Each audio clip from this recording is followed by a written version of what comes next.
नमस्कार दोस्तों, स्वागत है आप सभी का एक बार फिर से राजू सर के नाम से इस यूट्यूब चैनल के अंदर एमसीक्यू वीडियो की स्टडी के अंदर एक और नया एमसीक्यू वीडियो हम लेकर आए हैं। CRPF SSC Vyapam ESIC exam के पॉइंट ऑफ व्यू में कुछ इंपॉर्टेंट एमसीक्यू जिनको सॉल्व करने वाले हम विद रैशनल है।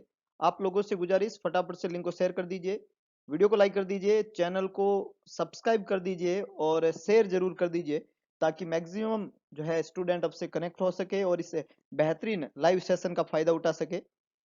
शुरुआत करते हैं बेहतरीन एमसीक्यू सेशन की जिसमें हम पढ़ने वाले हैं कुछ इंपॉर्टेंट, कुछ ट्रिकी, कुछ कंसेप्चुअल एमसीक्यू और विद रैशनल हम इनको सॉल्व करके कुछ इंपॉर्टेंट कंसेप्ट यहाँ पे क्रिएट करने वाले हैं। तो आज के इस वीडियो सेशन का सबसे पहला एमसीक्यू आप लोगों के सामने ये रहा।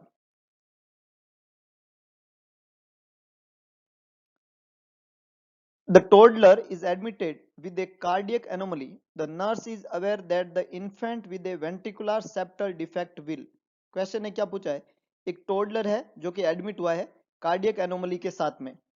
नर्स अवेयर है कि जो इन्फेंट आया है वीएसडी के साथ में, वेंट्रिकुलर सेप्टल डिफेक्ट के साथ में, वीएसडी के साथ में, उसमें क्या देखने को मिलेगा। ऑप्शन है tire easily, grow normally, need more calorie और be more susceptible to viral infection. Ventricular septal defect के साथ में आया है बच्चा वीएसडी, है ना। जो कंजेनिटल हार्ट डिजीज होती है उसके तीन टाइप होते हैं, एसाइनोटिक, साइनोटिक और ऑब्स्ट्रक्टेड। और एसाइनोटिक के अंदर वीएसडी, एएसडी और जो है आपका एएसडी, वीएसडी और पीडीए, ये तीन एसाइनोटिक कंजेनिटल हार्ट डिजीज है। Ventricular septal defect, atrial septal defect और पेटेंट डक्टस आर्टियोसिस, ये तीनों की तीनों एसाइनोटिक सीएसडी कहलाती है, एसाइनोटिक। और जब बच्चा एसाइनोटिक कंजेनिटल हार्ट डिजीज के साथ में आया है तो कौन सी चीज से आपको अवेयर रहना है। तो जो भी बच्चा साइनोटिक हार्ट डिजीज का रहता है वो बच्चा, वेरी गुड, कुछ लोगों ने ठीक जवाब दिया है। पहला लास्ट ऑप्शन यहाँ पे लिखा हुआ है be more susceptible to viral infection, ये खोटा है क्योंकि वायरल इन्फेक्शन का कंजेनिटल हार्ट डिजीज से कोई संबंध नहीं है। नीड मोर कैलोरी, तो इसका भी कोई संबंध नहीं है कंजेनिटल हार्ट डिजीज से। ऐसा नहीं है कि बच्चे को कंजेनिटल हार्ट डिजीज है तो उसको कैलोरी ज्यादा चाहिए। नॉर्मल ग्रो उस बच्चे का नहीं होता है, बी ऑप्शन में लिखा हुआ वो ग्रो करता है नॉर्मली, तो ये भी खोटा जवाब है। तो बी, सी और डी तीनों ही खोटे जवाब है, ऐसा नहीं होता। तो करेक्ट आंसर है ए कि वो बच्चा जो है वो जल्दी से टायर हो जाता है, इजीली थक जाता है। एसाइनोटिक हार्ट डिजीज में बॉडी में साइनोसिस तो नहीं होती है लेकिन जो बॉडी में प्योर ब्लड जाता है वो अमाउंट में कम जाता है क्योंकि ब्लड की संटिंग जो होती है वो लेफ्ट टू राइट होती है और लेफ्ट टू राइट संटिंग होने के कारण लेफ्ट वेंट्रिकल के द्वारा पंप होने वाला कार्डियक आउटपुट बॉडी के लिए सफिशिएंट नहीं होता है। और जब सफिशिएंट अमाउंट में ब्लड बॉडी को नहीं जाएगा, सफिशिएंट अमाउंट में ऑक्सीजन बॉडी की सेल और टिश्यू को नहीं मिलेगा तो बच्चा जो है वो जल्दी थक जाएगा। टोडलर एज जो होती है वो बहुत ज्यादा एक्टिव एज होती है, क्वेश्चन में टोडलर एज लिखा हुआ है, तो बच्चा पूरे दिन इधर उधर जो है एक्टिविटी करता रहता है। और उस एज के अंदर जब बच्चा हाईली एक्टिव होता है, बहुत ज्यादा बच्चा जो है मूव करता है और उसको जितनी ऑक्सीजन की डिमांड है वो पूरी नहीं होता है तो उसमें थकान जल्दी हो जाती है। तो यहाँ पे करेक्ट आंसर बनेगा ए। वेरी गुड, मैक्सिमम लोगों ने बिल्कुल सही जवाब देने की कोशिश की है, यहाँ पे ए बिल्कुल करेक्ट आंसर है। आगे लेके चलता हूं, नेक्स्ट देखिएगा, नेक्स्ट देखिएगा। Most potential agent that can be used in bioterrorism. Question ने पूछा है कौन सा पोटेंशियल एजेंट है जिसको काम में लिया जा सकता है बायोटेररिज्म के लिए। बायोटेररिज्म एक तरह का युद्ध है जो कि बायोलॉजिकल वेपन को काम में लेके किया जाता है ना। बायोलॉजिकल वेपन को काम में लेके जो युद्ध किए जाते हैं, जो चीजें की जाती है उसको बायोटेररिज्म के नाम से जानते हैं, है ना। तो बायोलॉजिकल वेपन का मतलब होता है बैक्टीरिया, वायरस के द्वारा होने वाली बीमारियां, डिजीजेस। तो यहाँ पे कुछ है कौन सा पोटेंशियल एजेंट है जो यूज किया जाता है as a bioterrorism. Viral encephalitis, tuberculosis, clostridium botulinum और ब्रूसेलोसिस। चार ऑप्शन यहाँ पे लिखे हुए हैं। बायोटेररिज्म, बहुत ही बढ़िया, कुछ लोगों ने बिल्कुल सही जवाब देने की कोशिश की है, बहुत ही शानदार। ये वायरल एनकेफेलाइटिस नहीं है, एक खोटा जवाब है। ये ट्यूबरकुलोसिस भी नहीं है ना। अब ये दो जो ऑप्शन बचे हैं इसमें सी यहाँ पे बिल्कुल करेक्ट आंसर है, क्लोस्ट्रीडियम बोटुलिज्म। ये जो है बायोटेररिज्म के रूप में यूज किया जाता है। ब्रूसेलोसिस भी यहाँ पे गलत जवाब है। तो सी बिल्कुल करेक्ट आंसर है, ए बी और डी तीनों ही खोटे जवाब है। बहुत अच्छे, बहुत शानदार, आगे लेके चलता हूं, नेक्स्ट देखिएगा। A pregnant client with a history of alcohol addiction is scheduled for a non-stress test. The non-stress test is, क्या होता है नॉन स्ट्रेस टेस्ट। एक लेडी है, प्रेग्नेंट लेडी है और उस प्रेग्नेंट लेडी जो है वो अल्कोहल का क्या है, एडिक्शन है। प्रेग्नेंट लेडी है, अल्कोहल का एडिक्शन है, इसकी हिस्ट्री है। और उसको शेड्यूल वाई की उसको क्या करना, अपने को नॉन स्ट्रेस टेस्ट करना है। क्वेश्चन ने पूछा नॉन स्ट्रेस टेस्ट होता क्या है। फर्स्ट ऑप्शन है ये टेस्ट डिटरमाइन करता है लंग की मैच्योरिटी को फीटस के। दूसरा ये मेजर करता है एक्टिविटी ऑफ द फीटस। तीसरा है ये इफेक्ट ऑफ कॉन्ट्रेक्शन जो है फीटस के ऊपर जो होता है उसको शो करता है। और लास्ट ये मेजर करता है neurological wellbeing of the foetus, foetus का न्यूरोलॉजिकल वेलबींग जो है उसको मेजर करता है। Non stress test, non stress test देखिएगा, नॉन स्ट्रेस टेस्ट कभी भी लंग मैच्योरिटी को डिटरमाइन नहीं करता है। लेसिथिन और स्प्रिंगोमाइलिन एलएस रेशियो जो है वो डिटरमाइन करता है लंग की मैच्योरिटी को। लंग की मैच्योरिटी को डिटरमाइन करने के लिए हम लेसिथिन और स्प्रिंगोमाइलिन का रेशियो असेस करते हैं। तो लंग की मैच्योरिटी कभी भी नॉन स्ट्रेस टेस्ट से डिटरमाइन नहीं होती है, इसलिए ए तो यहाँ पे बिल्कुल खोटा जवाब हो गया, ये तो जवाब बन ही नहीं सकता। बी ऑप्शन में लिखा हुआ है measure the activity of the foetus, ये बिल्कुल करेक्ट आंसर है। मैक्सिमम लोगों ने जवाब सही भी दिया है। नॉन स्ट्रेस टेस्ट टोकोमीटर अप्लाई करते हैं मदर के एब्डोमेन के ऊपर, ग्रेविड यूटरस के ऊपर, और हम फीटस की एक्टिविटी को मेजर करते हैं कि बच्चा मदर के वूम में कैसे मूव कर रहा है, उसकी एक्टिविटी किस तरह की है। ये नॉन स्ट्रेस टेस्ट में होता है।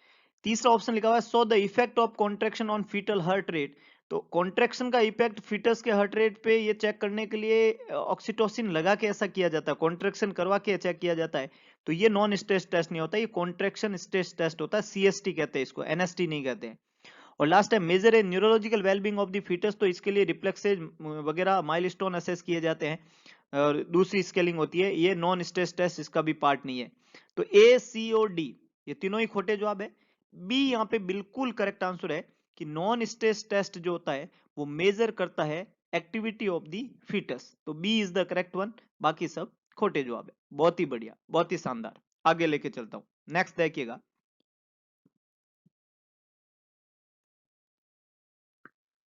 following are the elements of primary health care, PHC। Primary health care जो है उसके सारे एलिमेंट है एक्सेप्ट वन। क्वेश्चन ने पूछा है कि सारे पीएससी प्राइमरी हेल्थ केयर के एलिमेंट है, ए को छोड़ के कौन सा नहीं है। फर्स्ट है हेल्थ एजुकेशन, सेकंड है इंटरसेक्टोरल कोऑर्डिनेशन, थर्ड है कॉस्ट इफेक्टिवनेस, और लास्ट है provision of essential drug. Primary health care के सारे एलिमेंट है, एक को छोड़ के कौन सा नहीं है, आपको ये जवाब देना है। वेरी गुड, कुछ लोगों ने जवाब देने की कोशिश की है। देखिएगा जो एलिमेंट होते हैं प्राइमरी हेल्थ केयर जो पीएससी होती है उसके जो एलिमेंट होते हैं, है ना, जो प्राइमरी हेल्थ केयर है पीएचसी प्राइमरी हेल्थ केयर, इसके जो एलिमेंट होते हैं ई एलिमेंट जो होते हैं, याद रखिएगा जो इसके एलिमेंट होते हैं वो एलिमेंट टोटल इसके नाम से ही हम डिनोट कर सकते हैं, जो कि 7 एलिमेंट होते हैं नॉर्मली, जिस 8 एलिमेंट होते हैं नॉर्मली, सॉरी एलिमेंट। तो प्राइमरी हेल्थ केयर के एलिमेंट्स एस स्पेलिंग से है ना 1 2 3 4 5 6 7 और 8, तो 8 एलिमेंट यहाँ पे होते हैं। जो एलिमेंट में ई है इसका मतलब है एजुकेशन, एलिमेंट में ई है इसका मतलब क्या होता है एजुकेशन। इस एलिमेंट में एल है इसका मतलब होता है लोकली एंडेमिक डिजीज, लोकली जो एंडेमिक डिजीज है उसको प्रिवेंट करना, कंट्रोल करना, है ना। एल का ई का मतलब है, एल का मतलब है लोकली एंडेमिक डिजीज, और उस लोकली एंडेमिक डिजीज को क्या करना, प्रिवेंट करना, ये कंट्रोल करना। एक ई है इसका मतलब होता है एक्सपांडेड प्रोग्राम, है ना। एक्सपांडेड प्रोग्राम जो है वो इम्यूनाइजेशन से संबंधित है ना, इम्यूनाइजेशन एक्सपांडेड, एक्सपांडेड डेड प्रोग्राम। और जो एक्सपांडेड प्रोग्राम है वो किससे संबंधित है, इम्यूनाइजेशन से, तो इम्यूनाइजेशन यहाँ पे जरूरी है। ई का मतलब, एम का मतलब है MCH maternal and child health, दूसरे ई का मतलब होता है एसेंशियल ड्रग, इस ई का मतलब क्या है एसेंशियल ड्रग, तो ये एसेंशियल ड्रग से संबंधित है। अगला एन का मतलब है न्यूट्रिशन, न्यूट्रिशन, एन का मतलब है nutrition food supplement, adequate supply and food supply and basic sanitation nutrition. T का मतलब है treatment of communicable and non communicable disease, है ना। टी का मतलब है ट्रीटमेंट करना, और किसका ट्रीटमेंट करना, कम्युनिकेबल और नॉन कम्युनिकेबल डिजीज का। और एस का मतलब होता है safe water and basic sanitation, safe water and sanitation, safe water and sanitation. समझ रहे हो बात को। तो एजुकेशन ई, एल मतलब लोकली एंडेमिक डिजीज, ई का मतलब expanded programme that is immunisation, M का मतलब MCH maternal and child health care, E का मतलब एसेंशियल ड्रग, एन का मतलब न्यूट्रिशन, टी का मतलब treatment of communicable and non communicable disease, S का मतलब safe water and basic sanitation. तो आप देख सकते हो यहाँ पे कि जो एलिमेंट है उसके अंदर हेल्थ एजुकेशन आ रहा है ना, हेल्थ एजुकेशन देना होता है, पहला ही वर्ड है, ई का मतलब एजुकेशन है ना। इसके अलावा वहां पे एसेंशियल ड्रग का प्रोविजन हो रहा है, इसके अलावा इंटरसेक्टरल कोऑर्डिनेशन हो रहा है, maternal and child health care और ये सब चीजें हो रही है, एक्सपांडेड प्रोग्राम आ रहे हैं, तो ये भी हो रहा है। लेकिन कॉस्ट इफेक्टिवनेस यहाँ पे एलिमेंट के अंदर नहीं आता है, कॉस्ट इफेक्टिवनेस जो है वो प्राइमरी हेल्थ केयर के एलिमेंट में नहीं आता है। तो सी यहाँ पे करेक्ट आंसर है, ए बी और डी तीनों ही खोटे जवाब है। यही पूछा था, एक्सेप्ट का क्वेश्चन था कौन सा एलिमेंट में नहीं आता है, तो ये एलिमेंट आपको याद रखने, यहाँ से एक क्वेश्चन बनता है और यहाँ पे करेक्ट आंसर बनेगा सी, दैट इज कॉस्ट इफेक्टिवनेस। बहुत ही बढ़िया, बहुत ही शानदार, आगे लेके चलता हूँ। नेक्स्ट देखिएगा, नेक्स्ट देखिएगा, A client with clotting disorder has an order to continue enoxaparin injection after discharge. The nurse should teach the client that enoxaparin injection should, एक मरीज है जिसको कौन सा प्रॉब्लम है, क्लोटिंग का डिसऑर्डर है, और उसको एनोक्सापेरिन इंजेक्शन कंटिन्यू करने का बोला डिस्चार्ज के बाद में भी। तो नर्स समझाएगी कि एनोक्सापेरिन शुड भी, क्या तरीका है एनोक्सापेरिन देने का, क्या तरीका है, injected into the deltoid muscle, injected into the abdomen, aspirate after the injection, clear the air from the syringe before injection. फटाफट से जवाब लिखिएगा, इजी क्वेश्चन। एनोक्सापेरिन देने का तरीका यहाँ पे आपको दिया गया है। एनोक्सापेरिन क्लोटिंग डिसऑर्डर की प्रॉब्लम है, एनोक्सापेरिन दिया जा रहा है। एनोक्सापेरिन लो मोलिकुलर वेट हिपेरिन कहलाता है। एनोक्सापेरिन दवाई जो है वो लो मोलिकुलर वेट हिपेरिन है। ये जो हिपेरिन है ये एक एंटीकोएगुलेंट ड्रग है। कैसी ड्रग है, एंटीकोएगुलेंट। एंटीकोएगुलेंट ड्रग जो होती है, जो कोएगुलेशन का प्रोसेस को रोकने का काम करती है, कोएगुलेशन को रोकती है। Low molecular weight heparin anticoagulant है, कोएगुलेंट के प्रोसेस को इनिबिट करने का काम करता है इस हिपेरिन, है कि नहीं है।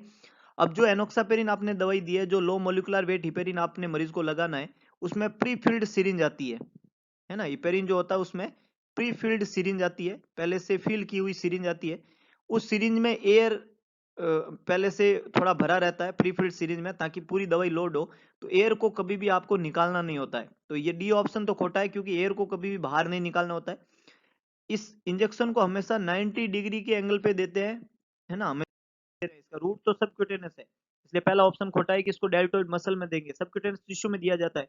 सबक्यूटेनस रूट से दिया जाने वाला इंजेक्शन वैसे तो 45 डिग्री के एंगल पे लगता है, लेकिन हिपेरिन जो है उसमें प्रीफिल्ड सिरिंज है, वो जो उसके आगे नीडल रहती है उसका लेंथ ही उतना ही है कि उसको 90 डिग्री पे देते हैं तो वो सबक्यूटेनस टिश्यू में ही जाता है। तो उसको इंजेक्ट 90 डिग्री पे करते हैं, सबक्यूटेनसली दिया जाता है। और इंजेक्शन को लगाते ही उसमें ना तो एयर निकालते हैं और लगाते ही एस्पिरेट नहीं करते हैं, या लगाने के बाद में भी एस्पिरेशन नहीं करना है।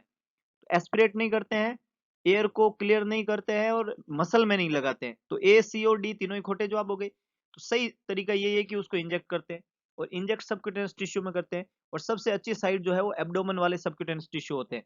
वैसे तो सबक्यूटेनियस टिश्यू जो होते हैं वो आपके डेल्टोइड एरिया में भी होते हैं, थाइज के ऊपर भी होते हैं, बटक्स पे भी होता है, लेकिन सबसे अच्छा माना जाता है, सबसे अच्छा एब्जॉर्प्शन और जो है होता है सबक्यूटेनियस रूट से मेडिकेशन का, वो एब्डोमेन वाले एरिया से होते हैं। तो यहाँ पे करेक्ट आंसर हमने क्या दिया, B, it should be injected in the abdomen. बहुत बढ़िया, बहुत ही शानदार, आगे लेके चलता हूँ। नेक्स्ट देखिएगा, नेक्स्ट देखिएगा,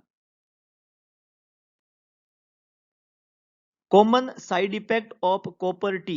आपको पूछा है कॉपर टी का कॉमन साइड इफेक्ट कौन सा है। बहुत इजी क्वेश्चन है। कॉपर टी का common side effect, pain, bleeding, vaginal discharge, pelvic inflammation. Common side effect, copper T का सबसे कॉमन साइड इफेक्ट, सारे हो सकते हैं लेकिन कॉमन साइड इफेक्ट पेन हो सकता है, ब्लीडिंग, वेजाइनल डिस्चार्ज और पेल्विक इन्फ्लामेशन। बहुत बढ़िया, बहुत बढ़िया, क्या बात है, क्या बात है, मतलब एकदम इस बार सही आंसर की रेल बना दी आप लोगों ने, बहुत ही बढ़िया। मैक्सिमम लोगों ने बिल्कुल सही जवाब देने की कोशिश की है। कॉमन साइड इफेक्ट पूछा है कॉपर टी का, और बिल्कुल करेक्ट आंसर है, कॉपर टी का मोस्ट कॉमन साइड इफेक्ट होता है bleeding. B for bleeding, B यहाँ पे बिल्कुल करेक्ट आंसर है। कॉपर टी का सबसे कॉमन साइड इफेक्ट क्या कहलाता है, ब्लीडिंग होती है वहां पे। तो बी यहाँ पे एकदम करेक्ट आंसर है, बहुत ही बढ़िया, बहुत ही शानदार, आगे लेके चलता हूँ। नेक्स्ट देखिएगा, नेक्स्ट देखिएगा, A nurse has a pre-operative order to administer diazepam 10 milligram and Phenergan 25 milligram. The correct method of administering these medication is to, pre operative order मिले आपको, एक मरीज को 10 मिलीग्राम तो आपको क्या देना है, डाइजेपाम देना है, और 25 मिलीग्राम क्या देना है, प्रोमेथाजिन देना है। फिनरगन के नाम से आता है मार्केट में इंजेक्शन और टैबलेट। प्रोमेथाजिन दवाई होती है, वेलियम के नाम से आता है, डाइजेपाम दवाई होती है 10 मिलीग्राम और 25 मिलीग्राम। सबसे करेक्ट मेथड क्या है इन दोनों दवाइयों को लगाने का? पहला है administer the medication together in one syringe, एक ही सिरिंज में दोनों को साथ में दे देंगे। एडमिनिस्टर द मेडिकेशन सेपरेटली, अलग अलग देंगे। Administer the valium wait 5 minute and administer the Phenergan and question the order because they can not be given to the same client. एक ये कह रहा है कि दोनों साथ में दे देंगे, एक ऑप्शन कह रहा है कि दोनों अलग अलग देंगे, एक कह रहा है कि वैलियम देके 5 मिनट बाद में फिनरगन देंगे, और एक कह रहा है कि ये क्वेश्चन उठाएंगे, ये क्वेरी उठाएंगे कि दोनों दवाइयों को हम साथ में नहीं दे सकते। तो अगर आपको लॉजिक पता है इस क्वेश्चन का कि एग्जैक्टली क्या पूछना चाह रहा है, तो आप इस सवाल का जवाब दे सकते हैं, नहीं तो थोड़ा मुश्किल सवाल है ये। What is the correct answer? What is the correct answer?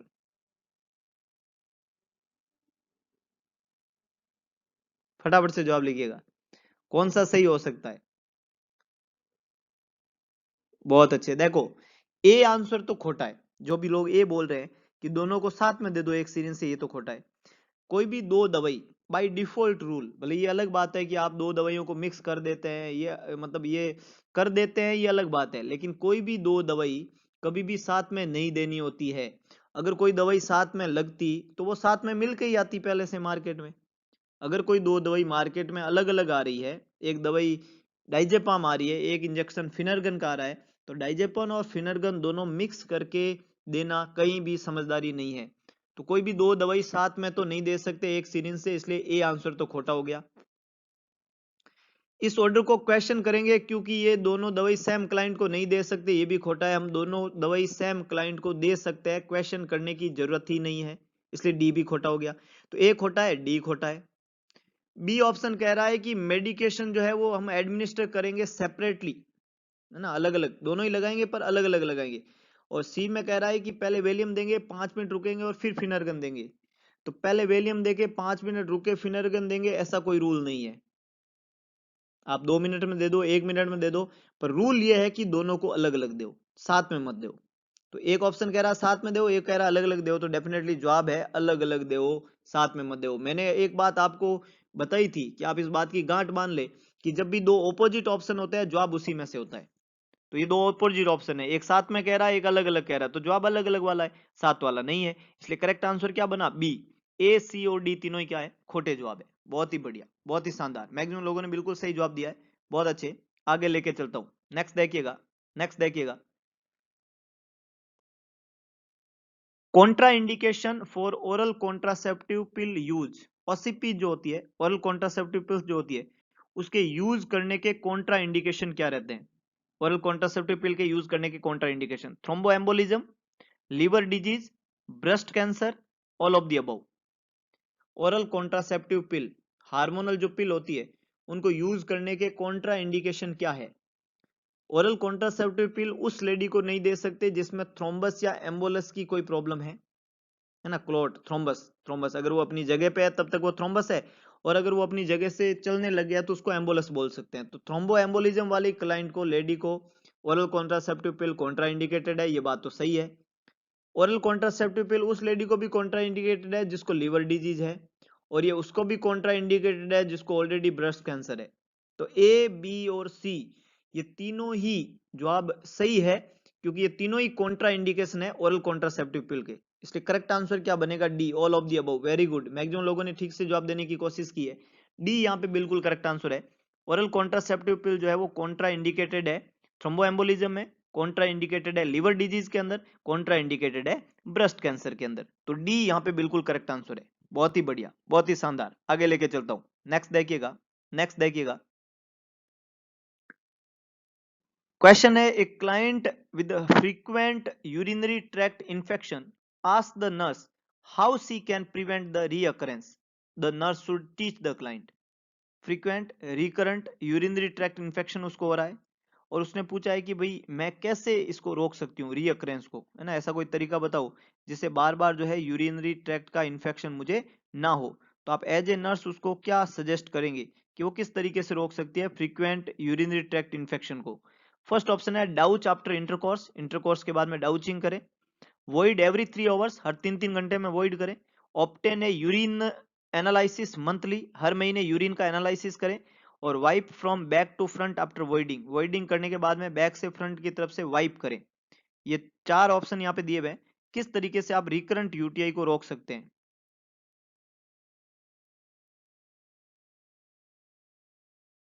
फटाफट से जवाब लिखिएगा। कुछ लोगों ने जवाब ए दिखा है, कुछ लोगों ने बी भी दिया है जवाब, कुछ लोगों ने डी आंसर यहाँ पे लिखा है। देखिएगा, जिन्होंने ए लिखा है वो इनकरेक्ट है, ए खोटा जवाब है। ए खोटा जवाब है क्योंकि डाउचिंग जो है वो रिकमेंडेड नहीं होती है ना। इंटरकोर्स के बाद में डाउचिंग करना ये रिकमेंडेड नहीं है, तो ए तो खोटा जवाब है, इससे रिकरेंट यूटीआई जो है वो नहीं रुकता है। सी जो जवाब लिखा हुआ है वो भी खोटा जवाब है, क्योंकि यूरिन एनालिसिस मंथली जो है वो कहीं भी नेसेसरी नहीं है कि हर महीने यूरिन एनालिसिस कराओ, और इससे कोई रिकरेंस नहीं रुकती है, और एनालिसिस कराने से नहीं रुकेगा, कुछ ना कुछ आपको तरीका काम में लेना पड़ेगा, है ना। तो ये भी क्या हो गया, खोटा जवाब हो गया। और डी भी यहाँ पे खोटा जवाब है, क्योंकि ये जो प्रैक्टिस है वाइपिंग करने की ये होनी चाहिए, जो तरीका है वो फ्रॉम फ्रंट टू बैक होता है, वॉइडिंग के बाद में और बॉल मूवमेंट के बाद में। यहाँ पे लिखा हुआ है बैक टू फ्रंट, इसलिए खोटा है ना। ये जो तरीका है ये फ्रंट टू बैक होना चाहिए, फ्रंट टू बैक, तो ये तरीका सही है, बैक टू फ्रंट खोटा है। तो ए सी और डी तीनों ही खोटे हो गए। बी बिल्कुल करेक्ट आंसर है, हर 3 घंटे में वॉइड करें, है ना। इन्फेक्शन जो है वो रुकने से होता है ना। जब ब्लैडर के अंदर यूरिन रुकेगा तो उसमें बैक्टीरियल ग्रोथ होगी।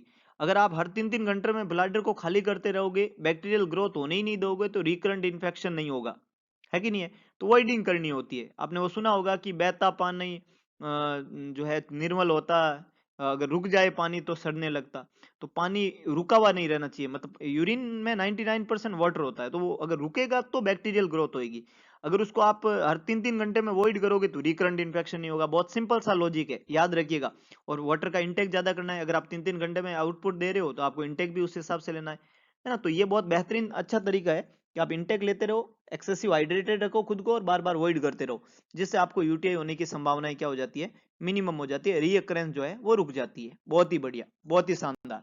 आगे लेके चलता हूँ, नेक्स्ट देखिएगा, नेक्स्ट देखिएगा।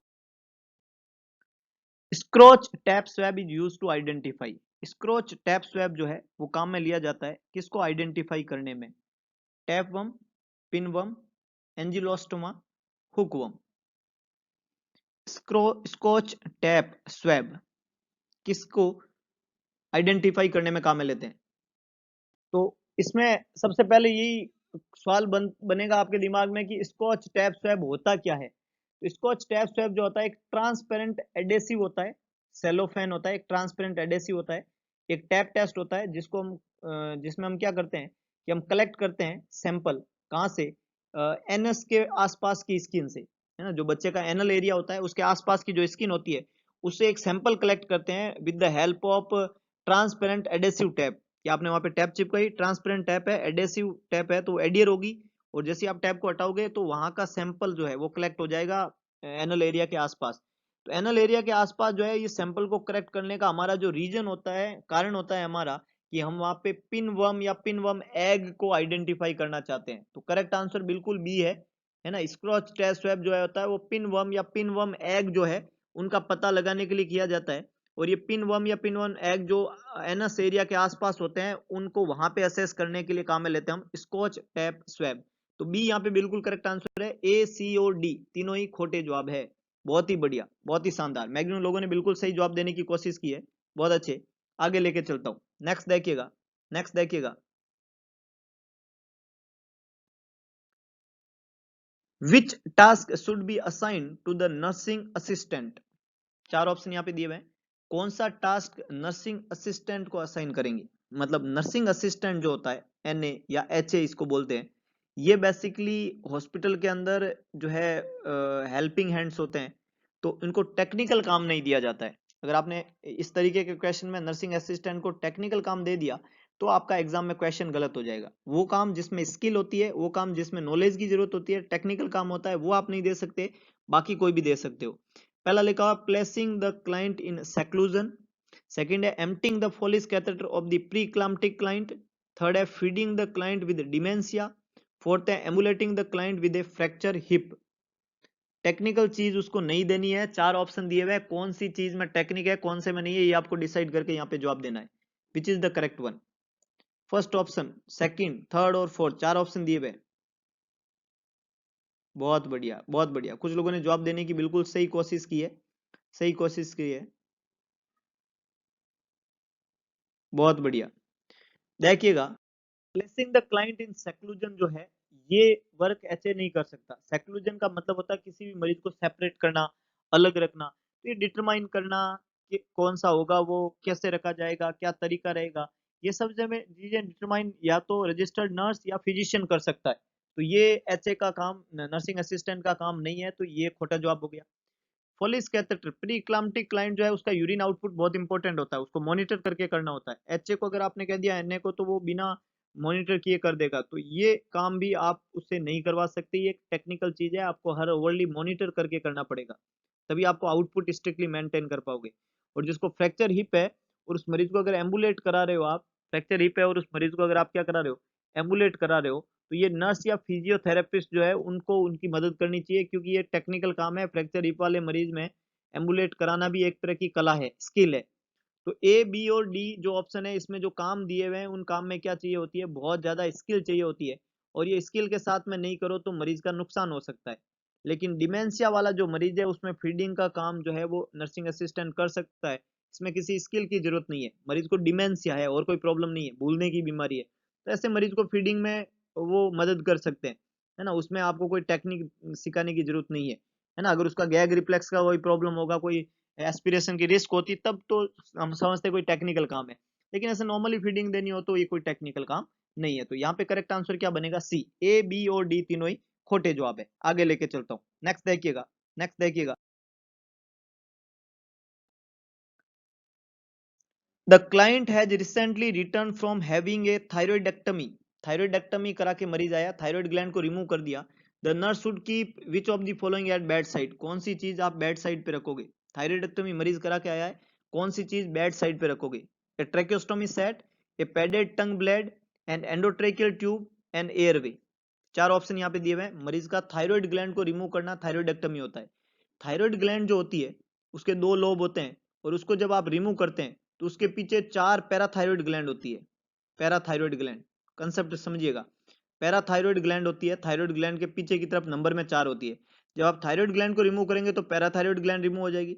पैराथायरॉइड ग्लैंड जब रिमूव होगी तो पैराथायरॉइड ग्लैंड जो है वो हार्मोन बनाती है, पैराथार्मोन, पीटीएच। और पैराथार्मोन का काम होता है कि वो बोन में से कैल्शियम को हड्डी में डालने का काम करता है। इसका काम है कि जो बोन होती है, हड्डी होती है, उसमें से कैल्शियम जो होता है ना, जो हड्डी होती है, बोन होती है, उसमें से कैल्शियम जो होता है, उस कैल्शियम को किस में डाल दो, ब्लड में, तो ब्लड में कभी भी कैल्शियम की कमी नहीं होती है।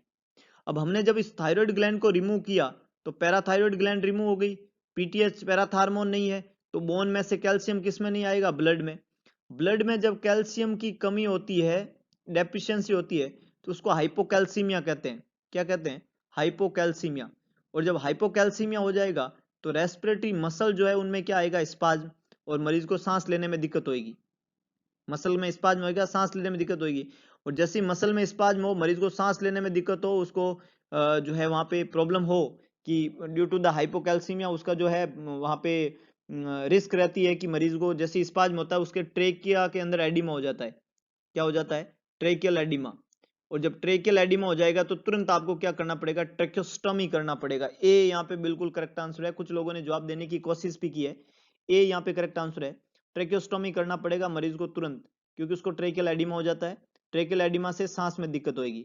एंडोट्रेकियल ट्यूब और एयरवे जो है वो करेक्ट आंसर नहीं है, क्योंकि ईटी ट्यूब और एयरवे वहां पे आप नहीं लगा सकते जब ट्रेकियल एडिमा हो जाता है ना, जब ट्रेकियल एडिमा हो जाता है तो ये आप काम में नहीं ले सकते। और पेडेड टंग ब्लेड जो है वो सीजर के मरीज में वैसे वहां भी अलाउ नहीं है, लेकिन वहां यूज किया जा सकता है, लेकिन यहाँ इसका कोई यूज नहीं है ट्रेकियल एडिमा के अंदर, है ना। वैसे तो पेडेड टंग ब्लेड सीजर में भी यूज नहीं करते हम, लेकिन किया जा सकता है, लेकिन यहां तो कोई रोल नहीं है। तो बी सी और डी तीनों ही क्या है, खोटे जवाब है। ए यहाँ पे बिल्कुल करेक्ट आंसर है, ट्रेक्योस्टोमी सेट, ट्रेक्योस्टोमी करने के लिए काम में लेते हैं, बेड साइड रखना होता है। कभी भी मरीज को ट्रेकियल एडिमा हो सकता है। तो ये कुछ इंपॉर्टेंट, कुछ ट्रिकी, कुछ कंसेप्चुअल एमसीक्यू आज के इस वीडियो लेक्चर में हमने पढ़े। होप सो आपको वीडियो पसंद आएगा तो वीडियो को लाइक करें, वीडियो को शेयर करें, कमेंट बॉक्स में अपना सुझाव जरूर डालें। इसके अलावा एक काम करें, भगवान कृष्ण ने कहा था कि सारथी बने, स्वार्थी ना बने। तो सारथीपन दिखाइए और कर दीजिए कुछ ऐसा कि दुनिया करना चाहिए आपके जैसा। बनिए किसी की मुस्कान का कारण और बिखेरते रहिए मुस्कान। मिलते हैं दोबारा एक नई एनर्जी, नए एमसीक्यू सेशन के साथ में, कुछ इंपॉर्टेंट, कुछ ट्रिकी, कुछ कंसेप्चुअल एमसीक्यू जिनको सॉल्व करने वाले हम अगले वीडियो लेक्चर में और डिटेल से। और आप लोगों से गुजारिश है कि आप लोग इस चैनल और इस वीडियो को मैक्सिमम लोगों तक अप्रोच कराएं, क्योंकि जितने ज्यादा लोग इसको पढ़ेंगे, समझेंगे अपनी लाइफ में, उतना उनको फायदा मिलेगा और वो जिंदगी में कुछ अच्छा कर जाएंगे, जिंदगी में कहीं आगे बढ़ जाएंगे। इन्हीं दुआ और आशीर्वाद के साथ में मिलते हैं दोबारा कल सुबह ठीक 8 बजे। तब तक के लिए जय हिंद, जय भारत, जय महाकाल।